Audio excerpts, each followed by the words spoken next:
Então, eu quero te dizer, quando Jesus entra em algum lugar, quando Jesus entra na vida de alguém, algo tem que acontecer. Né? Coisas novas acontecem quando Jesus entra na vida ou na sua história.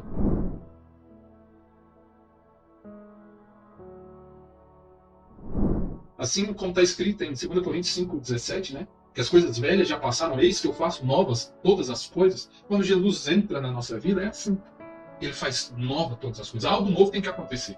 E essa transformação na vida das pessoas, quando Jesus entra, é que divide a história do homem, a história, né, do homem, entre antes de Cristo e depois de Cristo, antes de conhecer a Jesus e depois de conhecer a Jesus. Eu sou um homem antes de Jesus e sou um outro homem antes de Jesus. A história da humanidade foi dividida por causa de Jesus. Existe a nossa era antes de Cristo e depois de Cristo. Então eu quero te falar, o que acontece quando Jesus entra na sua vida? Jesus entrou na minha vida, meu querido, e ele me transformou completamente. Ainda que eu não fosse um pecador terrível, né, que rouba, que mente descaradamente, que causa dano ou problema para outras pessoas, eu era um jovem, tranquilo, na minha. Né? Eu até cria que existia um Deus, mas eu não tinha uma experiência com esse Deus. Mas mesmo assim, Deus me alcançou, Deus mudou a minha história, porque Ele tinha algo muito maior do que eu imaginava que eu podia viver. Eu quero te falar, Deus tem algo muito maior do que você imagina. A sua vida não se resume a isso que você está vivendo agora. A esse propósito pequeno de, às vezes, trabalhar, ganhar dinheiro, curtir a vida, ter família, filhos e um dia morrer. Isso não é o propósito eterno. Faz parte do propósito do homem que nós estamos vivendo aqui, mas não é o propósito do Senhor para a sua vida. Deixa Jesus entrar na sua história e Ele vai te falar qual é o plano dele para a sua vida. Quando Jesus chega, acaba a confusão. A vida fica organizada, a casa fica organizada. Né? As coisas voltam, de fato, para o lugar da onde deveriam estar. Já chegou um lugar que está uma confusão danada, gente conversando, brigando, discutindo, xingando. Talvez a sua vida, na sua casa, é assim, em alguns lugares. Aonde Jesus está não tem confusão, meu querido. Aonde Jesus está não tem problema. Aonde Jesus está não tem situação adversa que não possa ser superada. Ainda que as tribulações aconteçam, e o Senhor nos prometeu, né? Ele nos disse que nós passaríamos por tribulação. Quando o Senhor está no barco, a gente descansa. A gente fica em paz no meio da tribulação e da guerra. Mas naquela situação tinha uma tribulação, uma confusão. Mas depois da chegada de Jesus, tudo organizou. Tudo foi transformado. Acabou a confusão. Quero te perguntar, quer acabar com a confusão que está na sua vida? Convida Jesus para a sua história, amém? Convida Jesus para chegar na sua vida, na sua história. Deixa Ele mudar a sua história completamente, amém?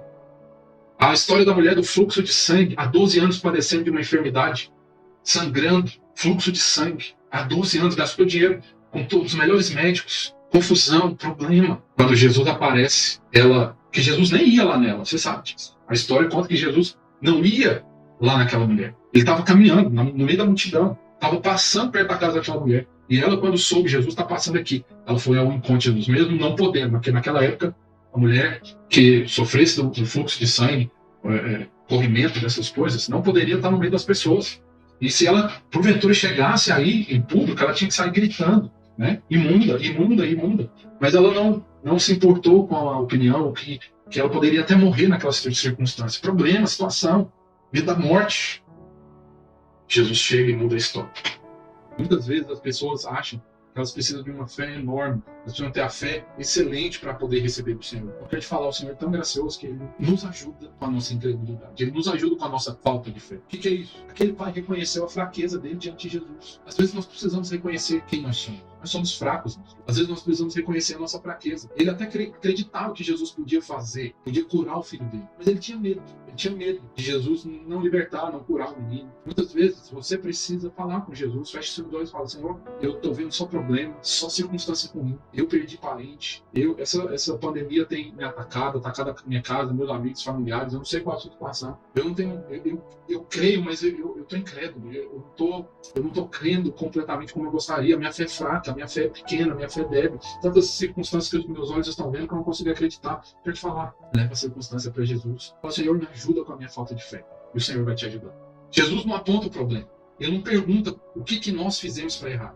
Todas as pessoas que Jesus curou, Ele não perguntou. Ele não perguntou o que a pessoa tinha feito. Ele não condenou a pessoa, tá vendo? Passou a vida inteira no pecado, no erro. Agora, paga o preço. Não. Jesus não aponta, não condena ninguém. Jesus só quer trazer a solução. Qual é o problema que você precisa de uma solução? Jesus está aqui. Jesus está querendo te encontrar. Convida Ele. Você precisa de convidar Jesus. Você precisa de ir até Ele. Lá em João 14:6, né, que é um versículo bem conhecido, o Senhor fala que Ele mesmo é a solução. Ele fala, eu sou o caminho, eu sou a verdade, eu sou a vida. Quer te falar, se você não sabe para onde ir, Jesus é o caminho. Se você tem dúvidas, não compreende alguma coisa, Jesus é a verdade. Se você tem medo da morte, angústia, quer dizer, Jesus é a vida. Ele é o caminho, a verdade e a vida. Ele é a solução para os nossos problemas. Jesus ia começar seu ministério e aí ele foi convidado para um casamento. Né? Ele foi convidado para, junto ali com a sua mãe, a Maria, para participar de um casamento. O que aconteceu naquele casamento? Aconteceu um problema. O vinho acabou. A alegria, o vinho na Bíblia aponta para a alegria. E ali as pessoas só trazem um relatório dos problemas. Né? Quando as coisas acabam, quando está tudo ruim, você só escuta um relatório problemático. O que Jesus fez? Ele não perguntou, ele não condenou, ele falou, tá, vocês beberam demais. Desde o começo da festa aqui, o vinho já acabou, o problema é de vocês. Não tem nada a ver com isso. Mas Jesus não. Jesus queria continuar dando alegria ali. E ele transformou então a água em vinho, mandou trazer 6 talhas ali de água. Os estudos dizem que cada talha ali cabiam 100 a 120 litros de água, né? Então foram aí quase 800 litros de vinho e do melhor. Jesus trouxe a solução. Tudo com Jesus é abundante, meu querido. Ele não transformou só um pouquinho de vinho ali. Ele transformou em abundância, tem muito vinho para toda a festa. Você precisa da ajuda de Jesus para crer. Traga Jesus para sua história. Convide ele. A solução sempre é Jesus. Tem certas lutas e certos problemas que você vai vencer, mas que para manter ela, você precisa continuar orando. Sabe? É mais ou menos o seguinte. Você gosta da sua casa arrumada? Você gosta das coisas organizadas? Aí eu quero te falar, você que arruma a sua casa, o que você acha quando outras pessoas vêm e bagunçam a casa? E desorganiza tudo que você fez? É ruim, não é? Então, você precisa manter a casa organizada. Você precisa manter a casa arrumada. E como é que você mantém a sua casa arrumada? Através da oração. É através da oração que nós mantemos tudo bem, tudo organizado. Se você deixa de orar também, a casa volta a ficar bagunçada. Os demônios podem voltar, os problemas podem voltar. Você precisa manter o seu coração aquecido através da oração. E isso mantém a sua casa, o seu coração, a sua vida arrumada.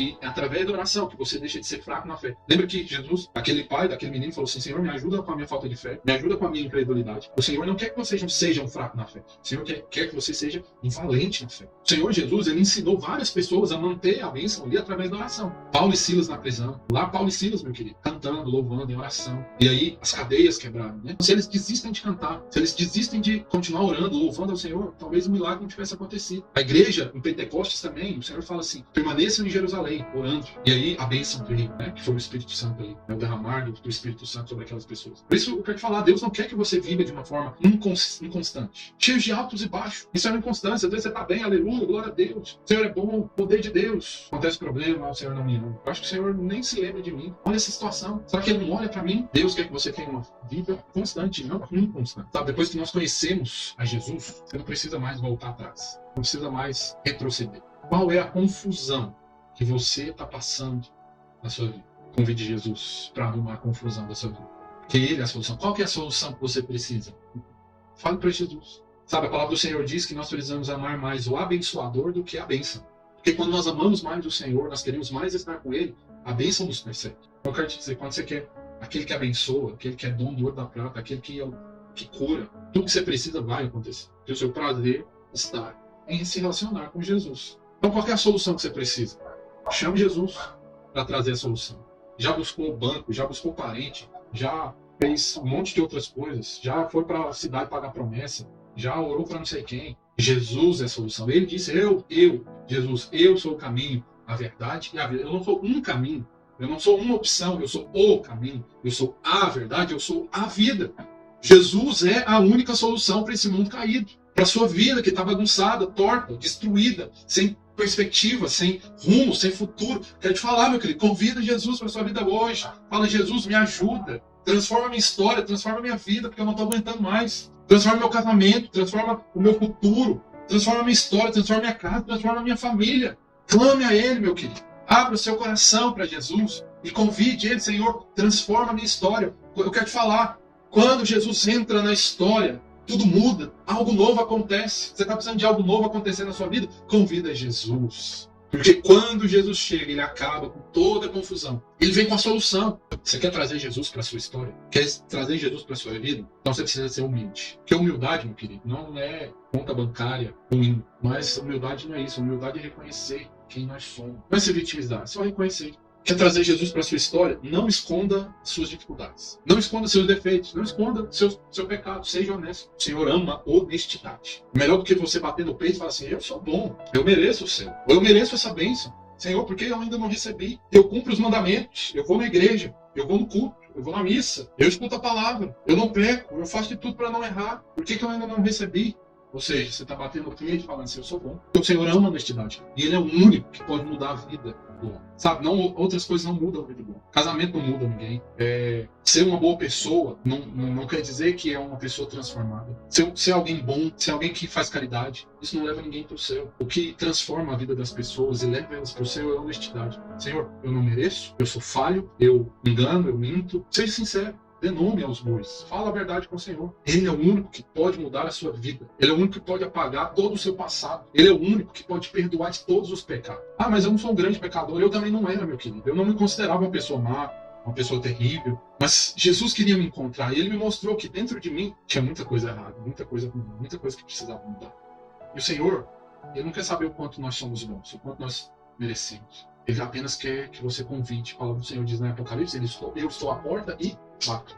Se você ouvir e me convidar para entrar, então eu entrarei e cearei. Convide o Senhor para a sua vida. Ele está na porta hoje, batendo, querendo entrar, querendo receber um convite, querendo te abraçar. Lá em Isaías 43, 25, que diz, eu mesmo sou o que apago as tuas transgressões. Por amor de mim e dos teus pecados, eu não me lembro. Quero te falar, meu querido. Convide Jesus para arrumar bagunça, para ajeitar toda a confusão, organizar a sua vida. Ele apaga tudo. E Ele se esquece, Ele não se lembra de nada. Ele apaga o nosso passado. Você nasce de novo. É um novo nascimento. Quando você aceita o Senhor, confesse, crê no seu coração, confesse com a boca, há um novo nascimento. O velho homem já não existe mais, agora é um novo homem.